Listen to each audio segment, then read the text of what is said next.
यहाँ पे हमें एक क्वेश्चन दिया है y equal x to the power x to the power x to the power x to the power x और ये कहा इन्फिनिटी। तो ऐसा क्वेश्चन है ना, बहुत आसान है, सिर्फ थोड़ा सा हमें समझना है। देखिए जैसे मान लो ये लिखा हुआ है y equal x to the power x to the power x to the power x, ऐसा कहां तक उसने लिखा हुआ है। हम एक x छुपा तो आप क्या कहेंगे, सर क्वेश्चन बदल के लगेगा आपको, तो तब भी यही लगेगा ना x की पावर x की पावर x की पावर x की पावर x इनफिनिट टाइम तक। और इनफिनिट क्या डिजिट है, ऐसी डिजिट जो आप गिन ना सकें, अनकाउंटेबल।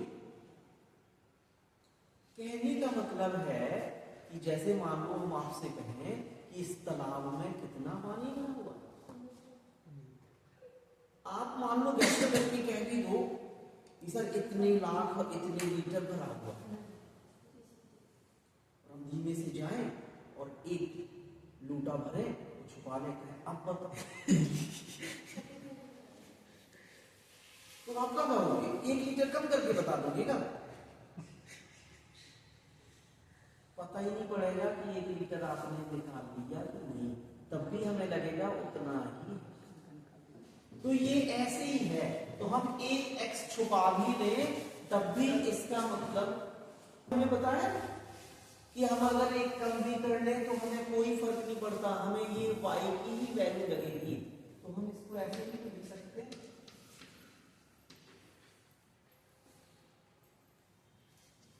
एक x हमने अलग कर दिया और बाकी लिखा कि ये तो y की ही वैल्यू है, तो हम इसमें y लिख सकते हैं। अब दूसरा हिस्सा, जब भी वेरिएबल के ऊपर वेरिएबल लगा, यहां पे y वेरिएबल है, हम पहले भी बता चुके हैं क्यों, क्योंकि y के अंदर तो ऑलरेडी x है, हम यहां x को वेरिएबल लेके चल रहे हैं, x को वेरिएबल लेके चल रहे हैं, y भी वेरिएबल है, क्यों, क्योंकि y के अंदर तो ऑलरेडी x समाहित है, तो वो तो x जैसा बिहेव करेगा ही करेगा, तो y भी यहाँ पे वेरिएबल माना जाएगा। बाकी a b c और सारी चीजें क्या मानी जाएंगी, ठीक है। तो अब हमने ऐसा लिखा है, तो हम जो बता रहे थे वेरिएबल के ऊपर जब भी वेरिएबल लिखा हो तो इसी लॉग लेके हम इसी क्वेश्चन भर की बात नहीं कर रहे, आपके डिफरेंशियल में जहां पे कोई क्वेश्चन दिया हो और वेरिएबल की पावर वेरिएबल लगी हुई है तो हमें लॉग लेके ही करना है। तो हम क्या करेंगे, दोनों साइड लॉग चल रहा है, तो हम क्या करेंगे, टेकिंग लॉग बोथ साइड, दोनों पक्षों पे लॉग लेंगे, ठीक है। तो हम लॉग लिख देंगे, log y equal log x की पावर। अब यहां लॉग लिखने में एक फॉर्मूला है, क्या है formula, log n to the power n, तो n कहां आ जाता है, आगे आता है और यहां पे आ जाएगा, ये फॉर्मूला यहां पे अप्लाई हो जाएगा।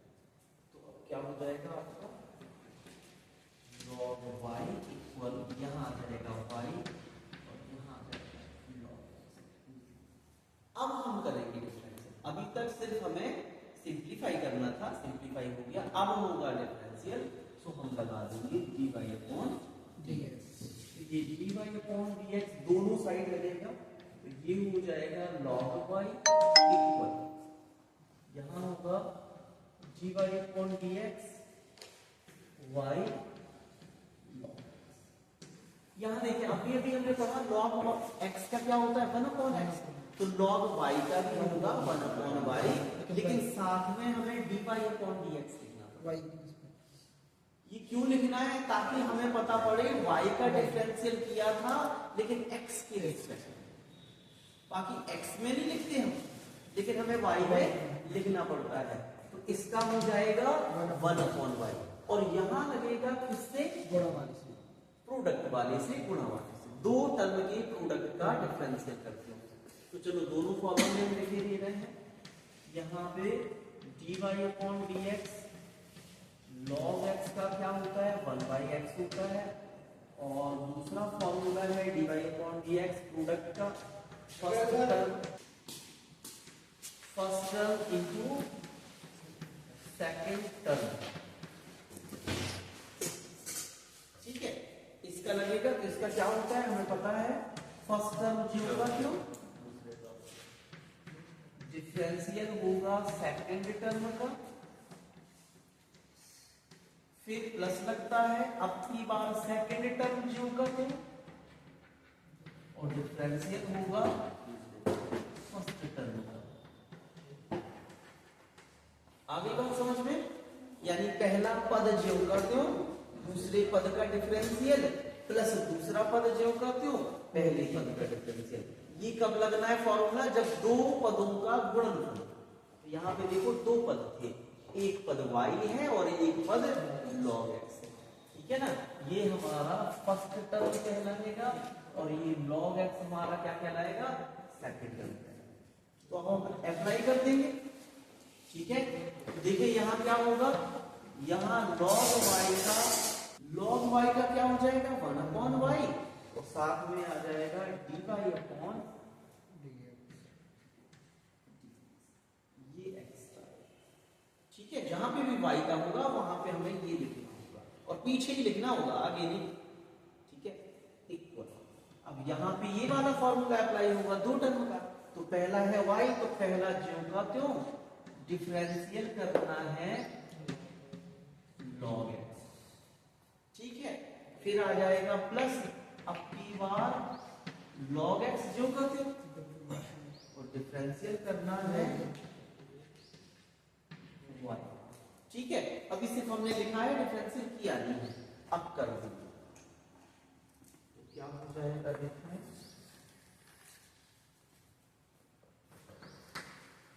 1/y dy/dx। यहाँ पे y ज्यों का त्यों है और log x का होता है 1/, फिर प्लस log x ज्यों का त्यों, और जैसे x का होता है ना 1, यहाँ y का भी क्या होगा 1 ही होगा, लेकिन dy/dx लिखना पड़ेगा। तो y का कितना हो जाएगा 1, लेकिन साथ में लिखेंगे dy/dx। अब देखिए ये dy वाला टर्म हम इस तरफ ले लेंगे, अभी एक बार और सिंपलीफाई लिखते, dy/dx इक्वल y/x हो जाएगा, प्लस ये हो जाएगा log x और dy/dx। अब ये dy/dx वाले टर्म एक साथ ले लेंगे तो उसे इस साइड ले आएंगे, तो ये हो जाएगा आपका 1/y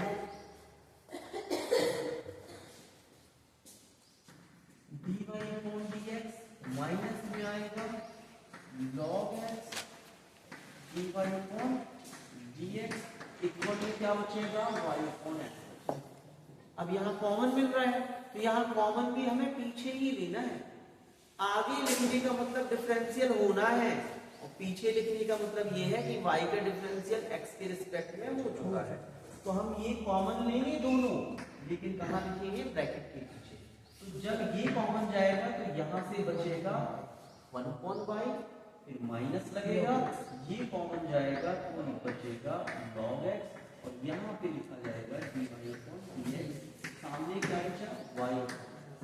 अब ये ब्रैकेट मल्टीप्लाई में है, वहां जाएगा तो काय में चला जाएगा, डिवाइड में, तो आपका आंसर आएगा dy/dx इक्वल y/x, और ब्रैकेट यहाँ आ जाएगा 1/y माइनस log।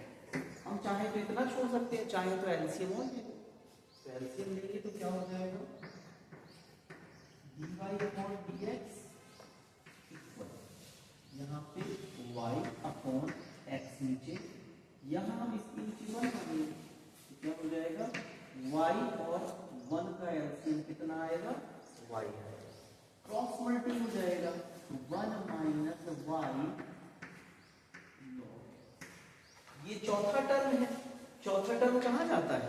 पहले वाले के पास। तो ये आपका y यहाँ चला जाएगा, तो आपका आंसर आएगा y square upon x bracket 1 minus y।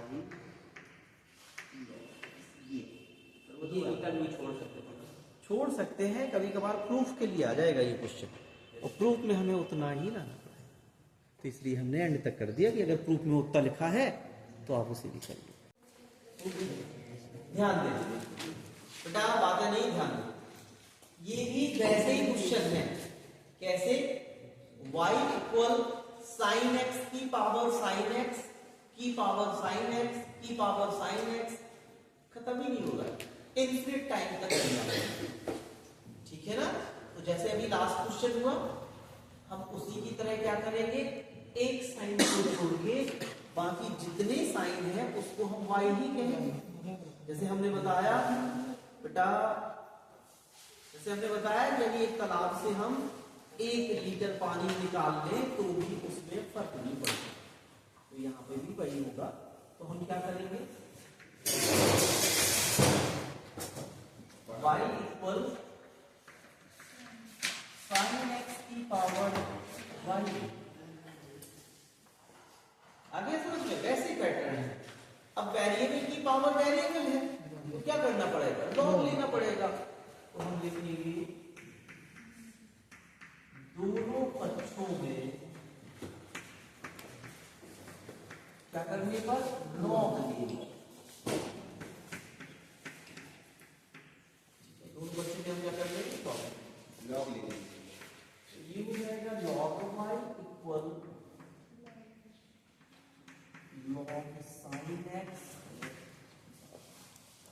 अब फिर से कोई लॉग का फॉर्मूला लगेगा, y कहाँ आ जाएगा, आगे, तो आपका हो जाएगा log y equal y log. अब देखिए यहाँ पे थोड़ा सा एक टाइप का क्वेश्चन आपका हुआ नहीं है, हमको थोड़ा सा पता है।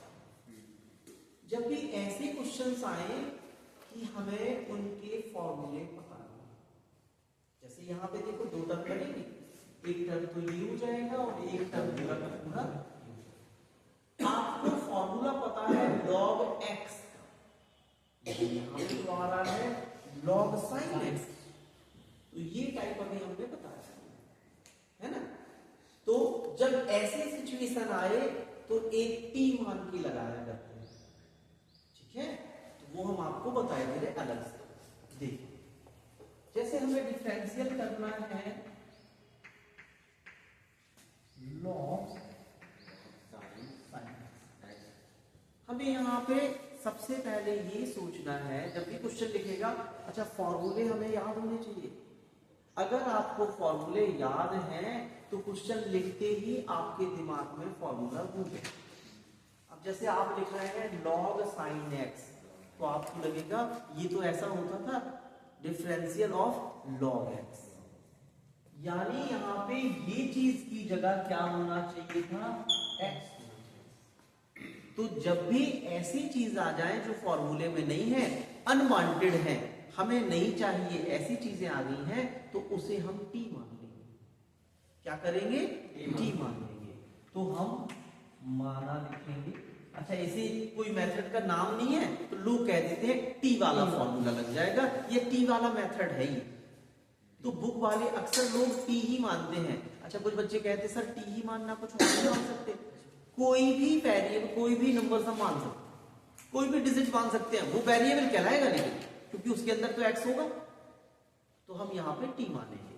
तो क्या हो जाएगा, हमने x का तो 1/x होता है, तो यहाँ पे log x नहीं है ना, तो sin x है तो 1/sin x होता है, ऐसा नहीं होगा ना, ठीक है ना। जिसका फॉर्मूला नहीं है आप कैसे बना लोगे, वो बनेगा, वो अलग बात की बनने के बाद 1/sin x आ जाए वो चलेगा, लेकिन ऐसे नहीं कि हम डायरेक्ट कर दें। डायरेक्ट में गलती होनी है, हमें मेथड अपनाना पड़ेगा। तो देखिए क्या करेंगे हम sin x को t मान लेंगे।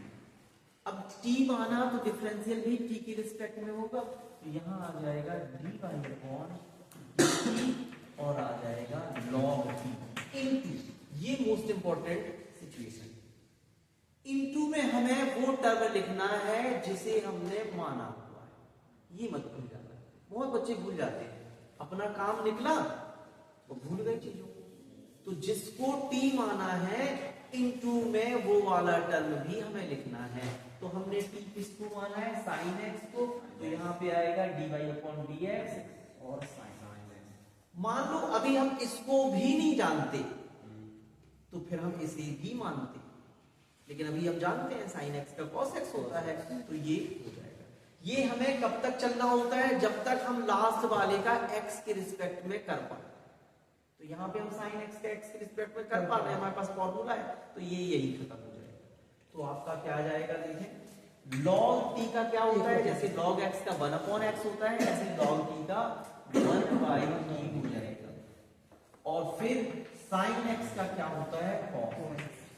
तो हम यहाँ पे रखेंगे cos x अपॉन t की वैल्यू रखते, t की वैल्यू क्या थी हमने, sin x हमारी तो यहाँ आ जाएगा sin x, और cos अपॉन sin को क्या लिखते हैं, cot x। ये थोड़ी सी कितनी, तो ये समझ में आया कि नहीं आया, मेरे को वहां नहीं समझ में आया है?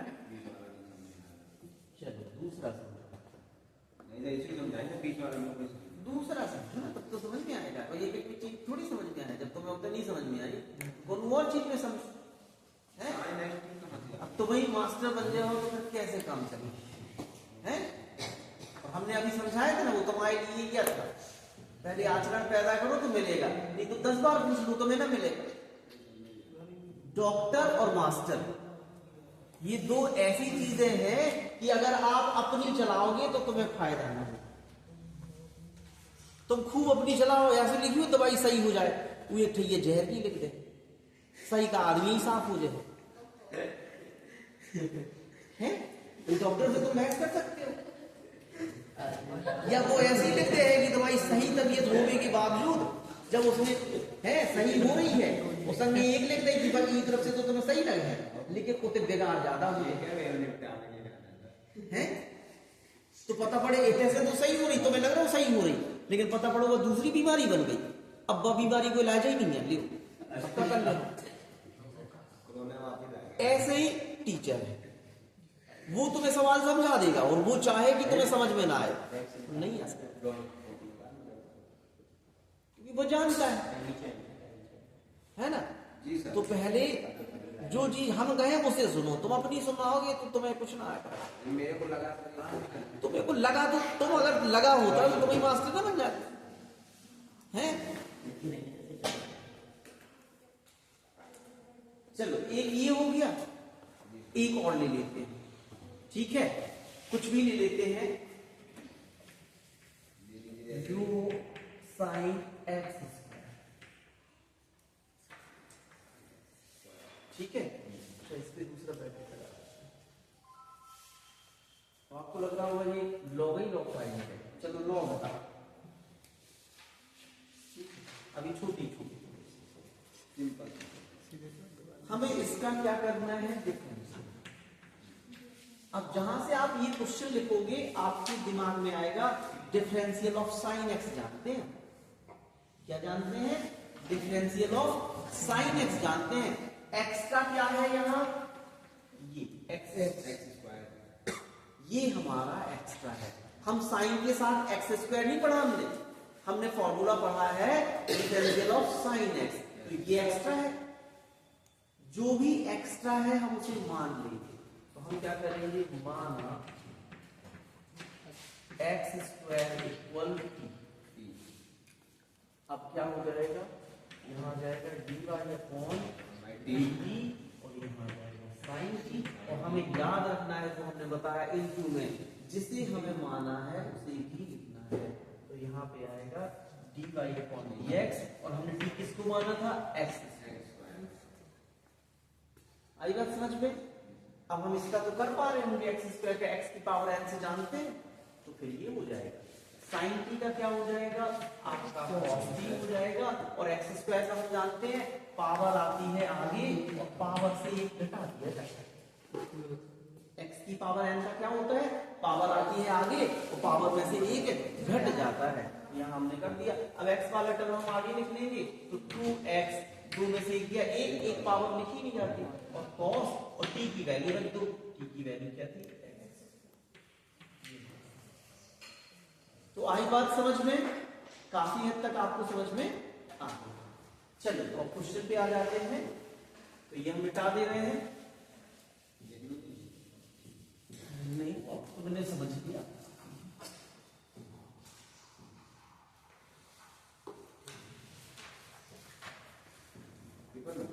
देखिए अब इसे दो टर्म से हम क्या करेंगे, अप्लाई करेंगे। आपका पहले तो हम डिफरेंशियल लिखेंगे दोनों side, log y equal dy upon dx y log sin, ठीक है। हमारा एक टर्म ये है y और एक टर्म ये पूरा है सेकंड टर्म, ठीक है। यहाँ क्या होगा, log y का 1 अपॉन y और साथ में dy अपॉन dx, और यहाँ हम दो टर्मों से लगा लेंगे। देखिए क्या होने वाला है, यहाँ आ जाएगा y बाई y और साथ में आएगा dy अपॉन dx।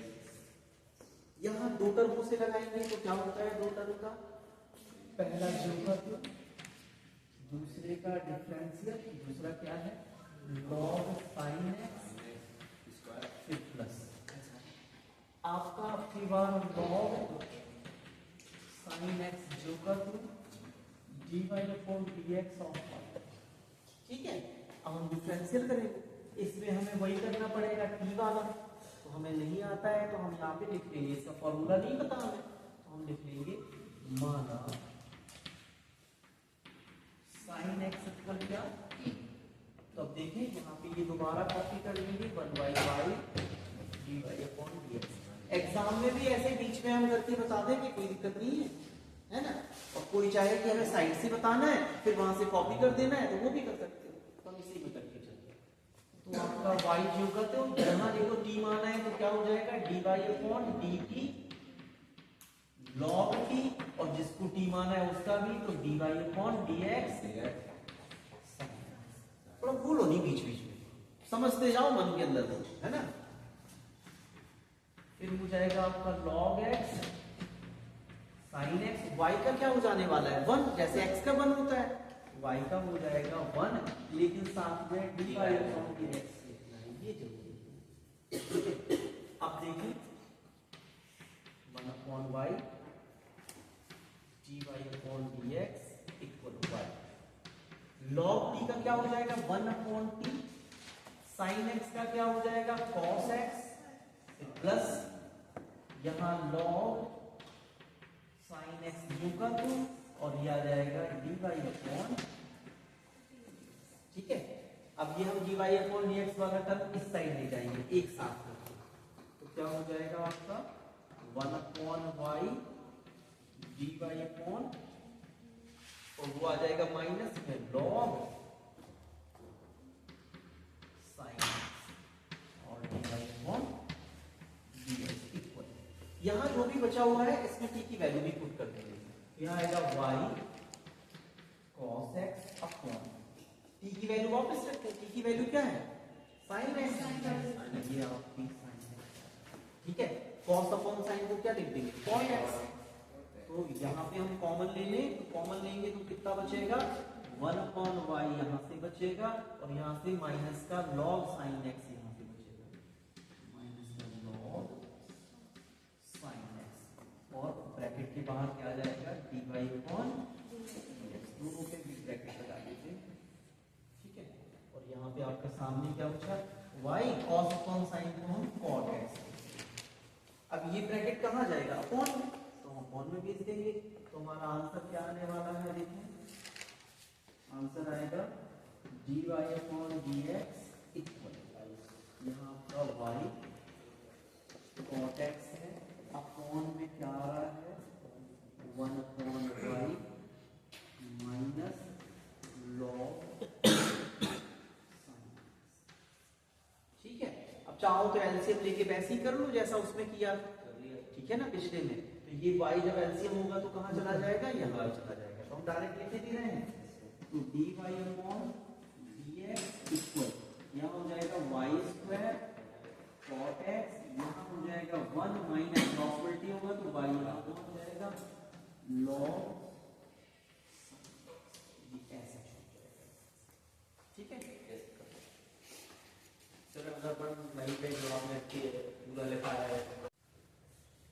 देखिए इनने क्वेश्चन पूछा है कि ये चौथा टर्म कैसे आता है। हम जानते हैं जैसे ये होता है फर्स्ट टर्म, फिर अपॉन में क्या होता है सेकंड टर्म, फिर होता है आपका थर्ड टर्म और फिर होता है फोर्थ टर्म।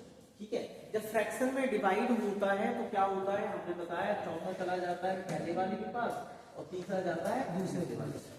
तो हम जानते हैं फ्रैक्शन में जब हम मल्टी में लिखना चाहे, डिवाइड वाले नंबर्स को क्या लिखना चाहे मल्टी में, तो ये पलट जाते हैं, तो फोर्थ अपॉन थर्ड ऐसे याद आता है। तो अब हमें ध्यान देना होता है कि नीचे वाले दो हैं कि ऊपर वाले दो हैं। ठीक है, जब 3 डिजिट आते हैं तो कभी ऊपर 2 होते हैं तो वो फर्स्ट और सेकंड है, और नीचे वाला क्या कहलाया थर्ड कहलाया, फोर्थ मिसिंग है। और अगर नीचे 2 हैं तो ऊपर वाला फर्स्ट है, सेकंड मिसिंग है, नीचे के थर्ड फोर्थ तो है, तो फोर्थ कहा जाता है फर्स्ट वाले के पास। तो ये सिचुएशन ऐसी बनती है, ठीक है ना, इधर बता दें, ये सिचुएशन ऐसी बनती है कि फर्स्ट वाला ऊपर है, सेकंड वाला इसके नीचे है ही नहीं, लेकिन नीचे 2 डिजिट है, तो ये क्या कहलाया थर्ड और फोर्थ कहलाया। तो फोर्थ इसके पास जाएगा और सेकंड था ही, तो ये क्यों का क्यों है। और अगर ये सिचुएशन ऐसी है कि फर्स्ट और सेकंड तो है और नीचे सिंगल है, तो सिंगल का मतलब थर्ड है, तो थर्ड वाला कहां जाएगा सेकंड वाला। ये थोड़ा सा ये फ्रिक्शन वाला है, तो डायरेक्ट हम ये बता देते, ऐसा करे रहो तो याद रखो।